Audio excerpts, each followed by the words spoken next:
Well, hello everyone, and welcome to a new season of RaceSpotTV Friday night primetime. This time we head to touring car action in the Touring Car Challenge for 12 weeks of racing on the official iRacing side of things.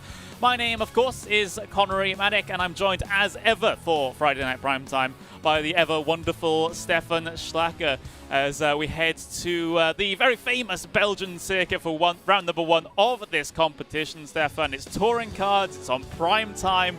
This is going to be some of the craziest action that we've ever seen on primetime. Yeah, most definitely, for sure. I mean, we have gotten a taste already 2 seasons ago when we were covering the IMSA Michelin Pilot Challenge, but just TCRs, that's gonna be another force because, let's be honest, more TCRs means more greatness. It absolutely does, and well, here we can just take a little bit of a look then at our schedule. It looks a little bit like this then. It is circuit Spa-Francorchamps today. Then we head to a new circuit on the iRacing service. That is Knock Hill with Silverstone coming up in our 3rd race of the season. And again, Knock Hill reversed this time around for the 4th race, as you see things all the way down, hopping between tracks before we finish it off at Laguna Seca in the final part of the season here, Stefan. So a relatively exciting season. Lots of tracks in there, of course, that are quite used to touring car racing. Knock Hill certainly one of them. But of course, we have other sort of slightly smaller non-GP club circuits going on there as well. Yeah, quite honestly, I like this season that they have chosen track-wise, because especially tracks like Knock Hill and the other club circuits, they're most definitely gonna push the limits of the drivers and also the limits of the cars. So it's gonna be really awesome to see these guys battle it out. But first, we're at the Grand Prix track that is Spa-Francorchamps. Who doesn't know this corner? It's of course Double Gouche, and yeah, I'm also not very surprised that we have a full field of Audis here in Top Split. Yeah, absolutely. Of course, the main thing coming into this one was the fact that we got ourselves a couple of new TCR cars. But it seems like, at least for this week, it seems like those new TCR cars, not exactly the most popular machines, let's just say that. So we do, unfortunately, have a whole bunch of Audis out there here today. But of course, drivers, you know, wanting to select perhaps which is the best car for each given circuit. Of course, these TCR cars, amongst the 3 of them, they are not identical, so it's just a case of choosing which one is the best one for a given circuit in terms of the bop, and of course, since it is fixed setups, which one has the best fixed setup. Yeah, exactly. With obviously the baseline setup being the only setup you're allowed to have, there is obviously some certain advantages and disadvantages of the cars that might be a little bit more you know, better pronounced just because the baseline being able to better translate that. Obviously, baseline is for every single driver, has to drive that, so you can't have those fleshed out setups just for your driving style that suits not only yours, but also yours plus the car. And so it is unsurprising that some baselines favor the car a little bit better than others. Yeah, there's a good couple of names here in this top split session for this evening. It's quite a high strength of field as well. I don't have the exact figure to hand, but it's on the region of about I would say probably 6,500, something like that would be my guess. And so if you're not familiar with the way iRating and things like that work with strengths of fields, all I'm saying is that the drivers here have pretty high iRatings. That's pretty much, and as a result, they should be pretty good, but not always the case, as is the situation with a few drivers. But here's Jamie Moon out on his qualifying lap at the moment. Of course, you know, it's you know, it took a while to get ourselves our out laps done here, Stefan. So the drivers have only been able to set 1 flying lap so far. They will get the opportunity to set a second. But for Jamie Moon, his first lap, I don't believe, was counted as valid. So he only has this lap to try and get himself onto the board. Yeah, no, he somehow did invalid his first lap, obviously. There are some sections of track where you're not allowed to exceed the track limits, which is, by the way, a really great addition that iRacing brought in the rules tab 2 seasons ago, so that you don't have to guesstimate where exactly those track limits are. One of them is right out of Paul Ferrer, if I remember correctly. No, it's actually not. Double Goose is the last corner where we have one of those special off-track limits. But Jamie Moon all did hopefully pass them correctly, and so his Audi RS3 LMS is heading down into the chicane. Yeah, absolutely. The pole time currently held by Stefan Hofbauer. That's a 2:33.903, so that's the mark to beat here for the number 2 car of Jamie Moon. Very fast TCR racer indeed, but let's see what the time is coming across the line. It's 1:34.247 there for Jamie Moon, so not good enough to get himself towards the very front of the order, but a respectable 8th place nonetheless. We just saw Carlos Fenalosa get himself up onto the boards there in the very last couple of moments of the session, and that is the session complete. So that was pretty quick, wasn't it? But let's take a look at your starting grid then for today's race. You've got Stefan Hofbauer P1 with Jack Sedgwick in P2. You've got Naveed Hussain in P3 with Adikoop Lopez lining up in 4th with Kiro Wolf in P5. Renzo Uhlenbroek in P6 here today with Isaac Jen in P7. Jamie Moon starts in 8th with George Simmons starting in 9th with Sen Lassens in P10. Carlos Fenalosa will start 11th with Harley Norton in P12. Philip Meyer starts in P13 with Javier Soto in P14. You've got Neil Butler in P15 with Will Orton in P16. P17, P18, that's Burke and West at the very bottom of the order. And then for the final row, Gessmeyer and Schwartz will line up P19 and P20 respectively. So, of course, we're about to get ourselves a racing here for the first time in the Touring Car Challenge for RaceSpotTV Friday prime time. It's great to have you all along with us, and well, let's hope the drivers give us a very good show here today as well. I certainly can't wait to get things started here at one of the most famous race courses in the world. Let's have a look then as the drivers all get themselves lined up on the starting grid. Soon they'll get the signal to all rush down in towards La Source for the first time here. Just a couple of moments away, Stefan. Everyone just sort of preparing, getting themselves all psyched up for this standing start, of course, and something that we're not quite used to in terms of RaceSpotTV Friday primetime. Usually we do a little bit of a lap under the pace car before getting going. At least that has been the theme with all the series that we have broadcasted up until this point, but not so. Standing start. Good old touring car start here. In the Touring Car Challenge, the timer will tick down. We're about to go green flag racing here at Spa-Francorchamps. Stefan Hofbauer on pole position. Will he be able to get away well? Can Jack Sedgwick challenge him down in towards turn number 1? It's a poor start from Sedgwick, though, as now he has to fight with Hussein on the inside, down in towards turn number 1 for the first time. 2 by 2, 3 wide, deep in the back. Bit of a contact back there as well, as they all start descending down the hill towards Eau Rouge and Radion for the first time. It is a battle side by side for P2 on the way in towards Eau Rouge, and Hussein has been able to gain the position there over Jack Sedgwick in the early stages. Yeah, but what a start it was by Stefan Hofbauer, already up into the lead. Had a big gap coming into the Camel Straight, but obviously now the big draft comes in. He's weaving up and down, left and right, and he's going to be able to defend at least that lead into the first chicane of the Manis. That is now Lecombe and Malmedy. But most importantly, still leading. Can he maybe get himself a little bit of a gap until they once again reach the high-speed corner that is Blanchimont?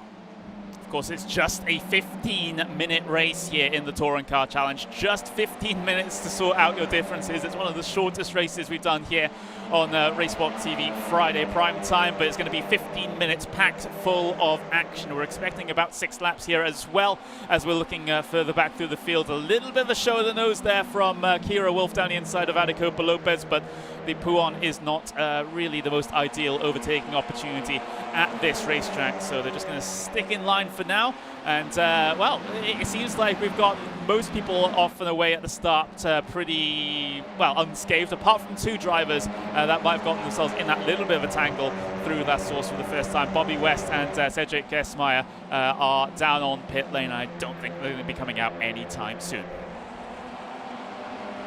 Yeah, and Areco Lopez, obviously our, what I would call Friday night prom champion from, what was it now, 3 seasons ago when we did the Formula V, when they came out.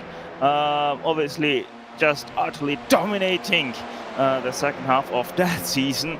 It was a runaway victory for Areco Lopez. Going to be interesting what he's going to be able to do this season in the TCR. Absolutely. So into the bus stop then. Do we see any moves? Kira Wolf looking to the inside and perhaps trying to defend from Uhlenbrook behind. A little bit of a puff of smoke coming through the braking zone, but it seems like everyone's been able to get through without too much drama. So end of lap number 1 then. And, well, we've got ourselves in towards last source once again. Anyone going for any big dives? Looks like there is in the background a little bit there. Jamie Moon and Uhlenbrook going to be fighting out side by side for 6th place. Moon trying to improve position. Uhlenbrook really lose a little bit of speed here down towards Rouge. Well, are we going to go side by side through? We haven't seen it just yet, and well, there's going to be a little bit of an attempt to get single file through Radion instead, but I think Moon's going to lose a little bit of momentum there as a result of that. He has to be careful about George Simmons behind now. Yeah, Jamie Moon, he had to back out there. Also made a little bit of contact into Eau Rouge, and that's why Jamie Moon was a little bit loose coming into Radion, but he made it work quite nicely. Also got a little bit of a bump by George Simmons, who slots in behind and stays behind. I think there was a little bit of shoveling, yeah. Had Naveed Hussein has lost 2nd place to check Sedgwick, and now also Areco Lopez takes away that 3rd place, so that's 2 positions lost for the number 9 in just about 4 corners. Yeah, Hussein got a very, very good start there. You know, coming down to last source and capitalize on Jack Cedric's mistake, but another little piece of, well, very optimistic track limits is what I'll say. As you can see, Hussein just leaning on the back bumper of Koba Lopez coming through Puan now, not giving him any room to breathe whatsoever. Hussein wants to try and recover from his mistakes here. Has lost him 2 positions in space of the same lap here. But I think with the draft, most of these guys are going to really be keeping themselves together regardless. It's just fighting for the position in the train. Yeah, so far so good. I mean, obviously the overtake from Areco Lopez that was happening into Brussels, it did create a little bit of a gap between himself and 2nd place Jack Sedgwick, but I'm pretty sure he's going to be able to close this if Hussein is going to play ball here and push Areco Lopez up to the top 2. They need to work together because, remember, these cars are turbo cars, so obviously they lose a lot of power when they are in the draft, and that's why we see the draft effects to be very, very minimal in the TCRs, because they all have that almighty turbo.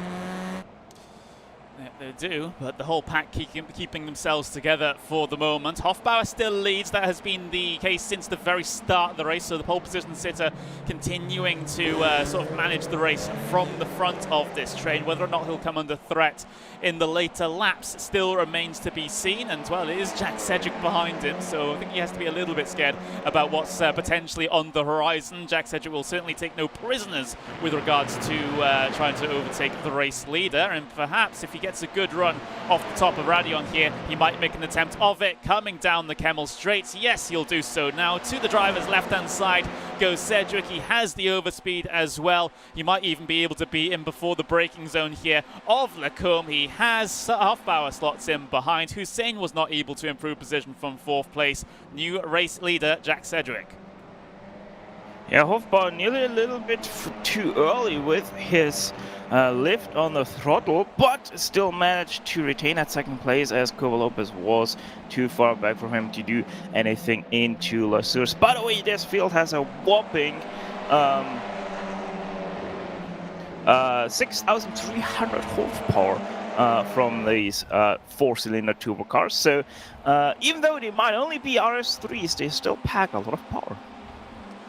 Yeah, maybe at some point later in the season we'll see the Civic and the Elantra turn up at some point. But of course, because the Audi is the faster of the three of them at Spa-Francorchamps, that's why we're seeing, well, an entire field full of Audis. Of course, fixed setup as well, so there's not much you can do to try and, well, make those other cars go any faster around here. So it's a combination of the setup working for these Audis and by the fact that the Audi is also pretty good here at Spa-Francorchamps as well compared to the other two. So that's what we're seeing. Less than 8 minutes to go, though. We're on lap number 3 currently. And, well, this race is going by relatively quickly. I mean, it is a 15-minute race, I'll give it that. And, well, we still might see more action here at the very front very shortly because Hofbauer is pushing Cedric coming up towards Blanchimont here.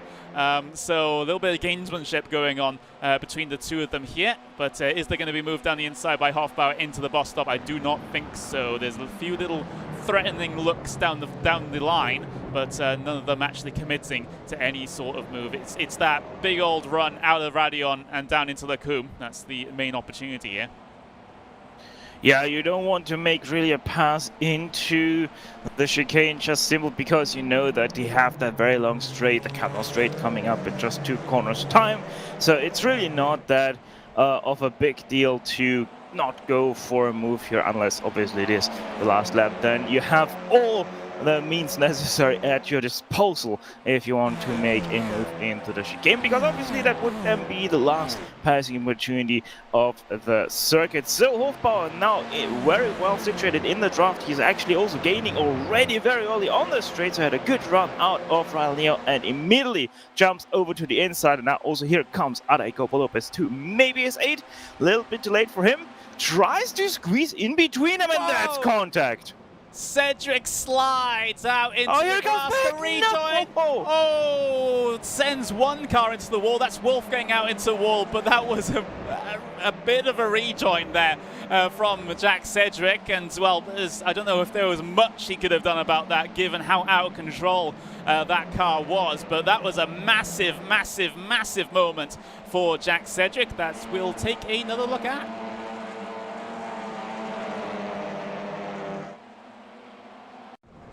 Yeah, just highly unfortunate for Kira Wolf there. Innocent bystander and Jack Sedgwick. I'm not very sure he had much control there of his number 6. We're going to see it once again on the chopper replay, but it really does seem like he was on the brakes the whole time trying to control his car.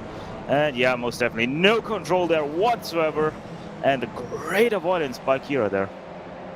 Yeah, we will go back and look at the onboard, let's just say that, because this might be a pretty heart-in-mouth one. That's about heart-and-in-mouth one. I will speak properly. As here's the onboard with Kira Wolf then. Let's see what happens ahead.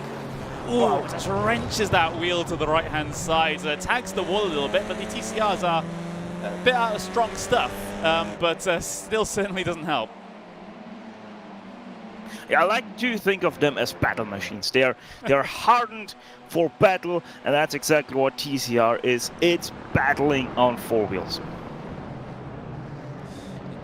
Indeed. But less than 5 minutes to go now, just a handful of laps across the line, and well, Hofbauer still leads.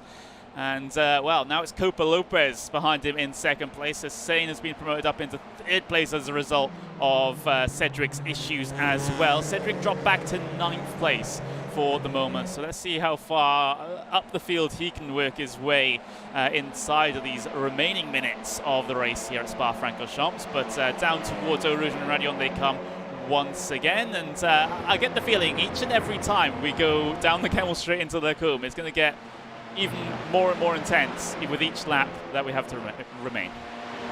Yeah, the question is now, what will Adeco Lopez do? First time he is the chaser of 1st place, and yeah, look at that, that's kind of what I thought. Adeco Lopez, he loves to set up his moves on the very last lap, so he decides to push Hofbauer instead of going for the move. That's very strategical thinking once again by the number 1, like we have seen so many times by Lopez. Rather thinks of his moves, then just goes boldly for every gap that he can go for.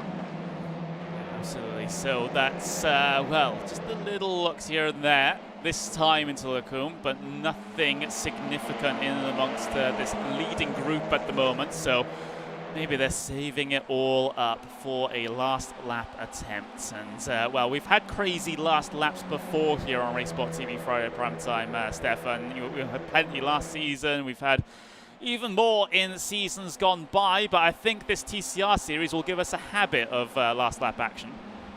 Yeah, I'm quite with you there, Connery. I think DCRs, they will all be about that last lap because just of how well these cars are situated in their setups, we're gonna see a lot of these guys stick together to the very end, and then hopefully not all have a breaking news, but all battles breaking news and giving us some very, very great finishes. We will have one lap to go heading across the line this time because the lap times are around about the 134s, or rather the 234s. They're not going that fast, I promise.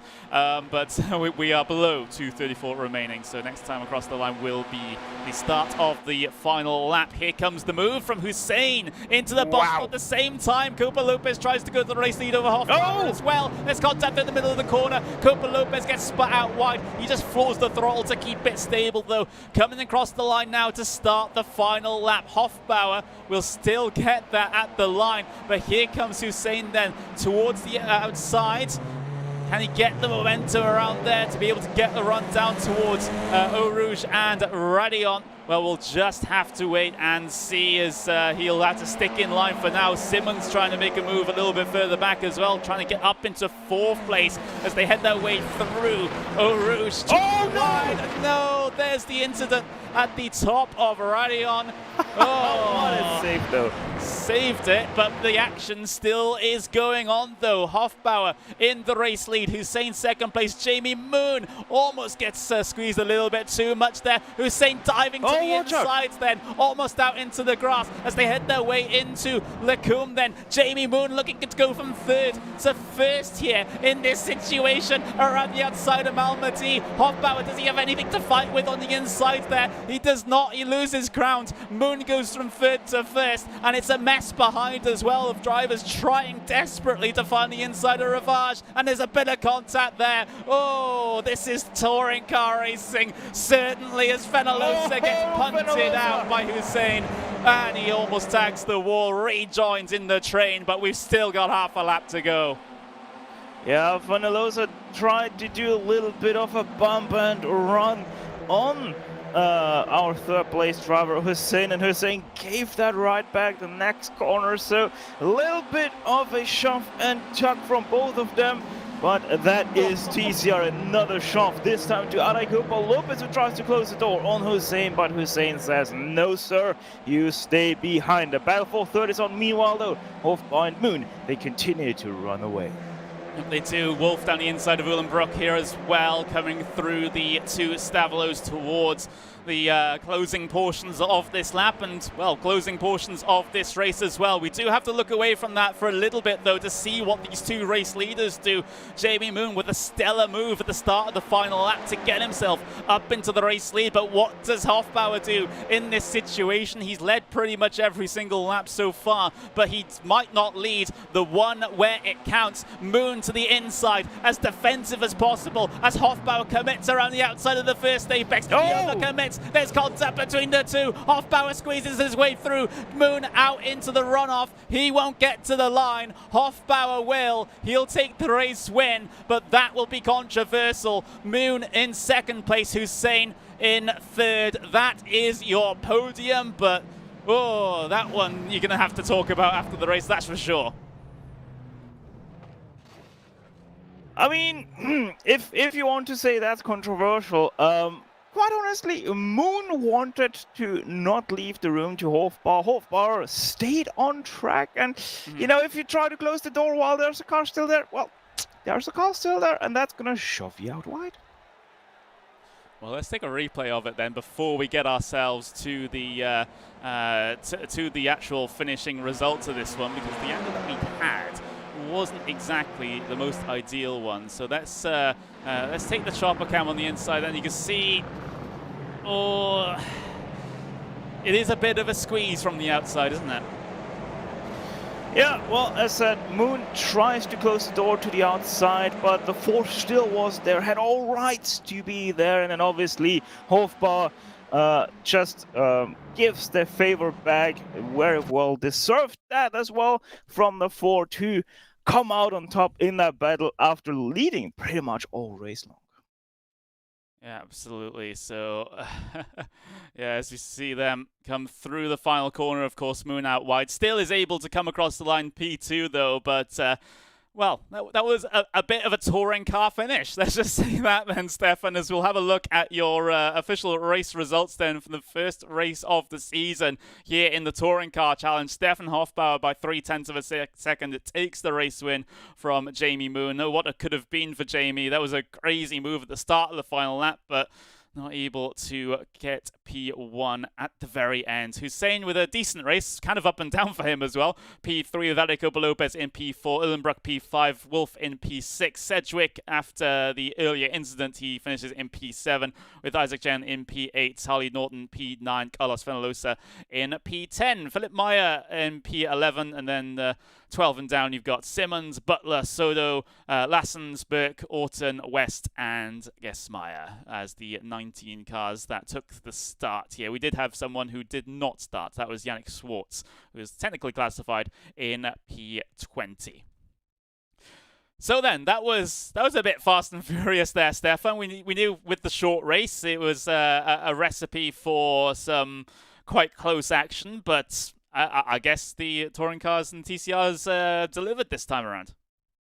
I mean, it is TCR, so what else do you expect then from them to deliver great racing? And what great racing it was. Yes, some hard moves were most definitely done, but it is TCR. And well, if there wouldn't be hard moves in TCR racing, I think we would need to sit down with everybody that drove that race and talk to them about how to really race in TCR class.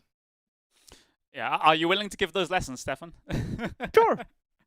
Well, there we go. If you want to learn TCR, just give Stefan a call. There we go. That's how that's going to work there. But wow, that was I can't believe we're almost coming towards the end of this broadcast already. That's how short these races are. Shortest race of any RaceSpotTV Friday primetime season. I doubt we'll get to see any of the drivers come into the commentary booth to have a little bit of a conversation with us, but we can already start talking about what's going on next week here, which is well, if I take a look at the schedule, it is Knock Hill. So that is the new track on the iRacing service for this season.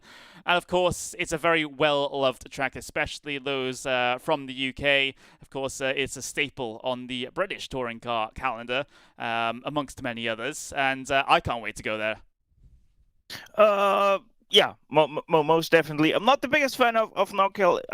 It is a great layout. It's just, I don't know.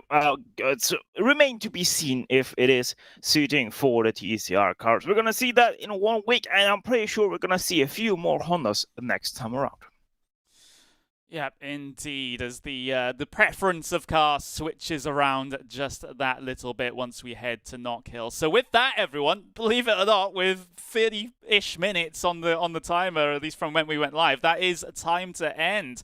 So thank you very much, everyone, for tuning in for this round of the Touring Car Challenge. This is our featured series here for RaceSpotTV Friday primetime this season. They're fast, they're furious, but oh my word, they have so much fun, and it's so much fun watching it as well. Join us same time, same place next week for more touring car action. Bye-bye.